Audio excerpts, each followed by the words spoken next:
20 April 1899 کو ایک بچے کا جنم ہوا۔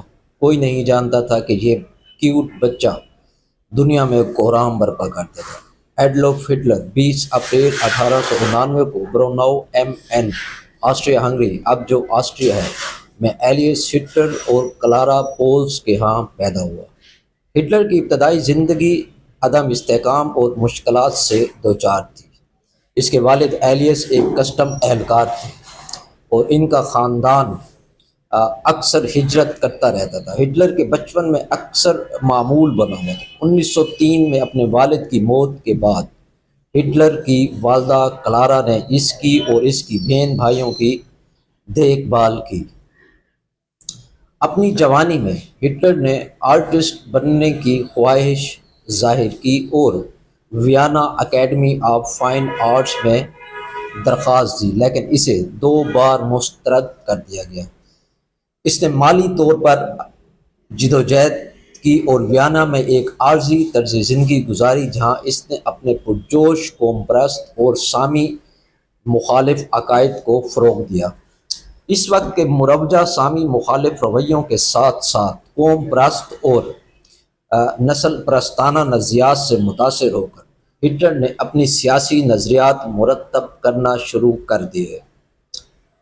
پہلی جنگ عظیم کے دوران ہٹلر نے جرمن فوج میں ایک سپاہی کے طور پر خدمات انجام دی۔ بہادری کے لیے اس کی بہت سی تعریفیں کی گئیں، بلکہ خندق کی جنگ کی ہولناکیوں کا بھی سامنا کیا۔ پہلی جنگ عظیم میں جرمنی کی شکست اور اس کے نتیجے میں ورسائی کے معاہدے نے ہٹلر کو شدید غصہ دلایا اور جمہوریہ ویمار کے تئیں اس کی ناراضگی کو ہوا دی، جسے اس نے جرمنی کی ذلت اور معاشی مشکلات کا ذمہ دار ٹھہرایا۔ پہلی جنگ عظیم کے بعد ہٹلر نے جرمن ورکرز پارٹی DAP میں شمولیت اختیار کی، جو بعد میں national socialist German worker party NSDAP یا نازی پارٹی بن گئی۔ اس نے پارٹی کی صفوں میں تیزی سے اضافہ کیا، اپنے کرشمہ اور تقریری مہارتوں کا استعمال کرتے ہوئے حامیوں کو اپنی طرف متوجہ کیا اور اپنے بنیاد پرست، قوم پرست اور سامی مخالف ایجنڈے کو فروغ دینے کی بھرپور کوشش کی۔ ہٹلر کی 1923 کی ہیئر بال پوش میں اقتدار پر قبضہ کرنے کی ناکام کوشش نے اسے جیل تک پہنچا دیا، جہاں اس نے جرمنی کے مستقبل کے لیے اپنی سیاسی نظریے اور ویژن کا خاکہ پیش کرتے ہوئے اپنی سوانح یا منشور میں مین کیمپ، جس کا مطلب یہ ہے کہ میری جدوجہد نامی ایک جریدہ لکھا۔ جیل سے رہائی کے بعد ہٹلر نے جمہوریہ ویمار کی معاشی مشکلات اور سیاسی عدم استحکام کا فائدہ اٹھاتے ہوئے نازی پارٹی کو دوبارہ منظم اور متحرک بنایا۔ جمہوری عمل کے پراپیگنڈے، دھمکیوں اور ہیرا پھیری کے ذریعے ہٹلر اور نازیوں نے آہستہ آہستہ حمایت حاصل کی اور بالآخر جنوری 1933 میں قانونی طور پر اقتدار میں آ گئے، جب ہٹلر کو جرمنی کا چانسلر مقرر کیا گیا۔ ایک بار اقتدار میں آنے کے بعد ہٹلر نے تیزی سے حکومت پر اپنا کنٹرول مضبوط کیا اور ایک آمریت قائم کی، جمہوری اداروں کو ختم کیا، سیاسی مخالفت کو دبایا اور یہودیوں اور دیگر اقلیتی گروہوں پر ظلم کیا۔ اس نے جارحانہ عسکریت پسندی، علاقائی توسیع اور نسلی تطہیر کے پروگرام کا آغاز کیا، جس کے نتیجے میں 1939 میں دوسری جنگ عظیم شروع ہوئی۔ دوسری جنگ عظیم کے دوران ہٹلر کی حکومت نے انسانی تاریخ کے کچھ انتہائی گھناؤنے جرائم کا ارتکاب کیا، جس میں ہولوکاسٹ بھی شامل ہے، جس میں 60 لاکھ یہودیوں کو منظم طریقے سے قتل کیا گیا اور لاکھوں دیگر نازیوں نے اس کو ناپسندیدہ سمجھا۔ ہٹلر کے عزائم بالآخر 1945 میں نازی جرمنی کی شکست پر منتج ہوئے۔ اتحادی افواج کی طرف سے فوری گرفتاری کا سامنا کرتے ہوئے ہٹلر نے 30 اپریل 1945 کو برلن میں اپنے بنکر میں خودکشی کر لی، جب سوویت فوجیں شہر میں گردش کر رہی تھی۔ اس کی موت نے نازی حکومت کے خاتمے اور یورپ میں دوسری جنگ عظیم کے اختتام کو وقوع پذیر کیا۔ ہٹلر کوئی موت اور ہلاکت یا خودکشی بھی تاریخی طور پر ایک دلچسپ مسٹری بنی ہوئی ہے۔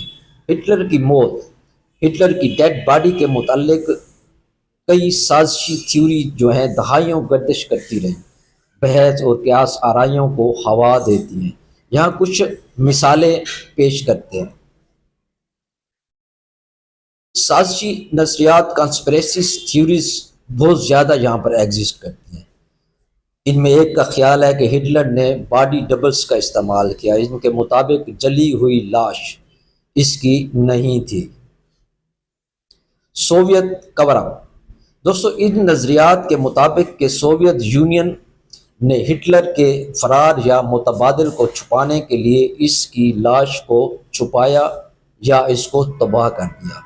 قیاس آرائیاں یہ بھی ہیں کہ ہٹلر جرمنی سے فرار ہوا، ممکنہ طور پر جنوبی امریکہ جیسے ارجنٹائن، برازیل، اسپین، مشرق وسطیٰ میں کہیں وہ جا کر چھپ گیا۔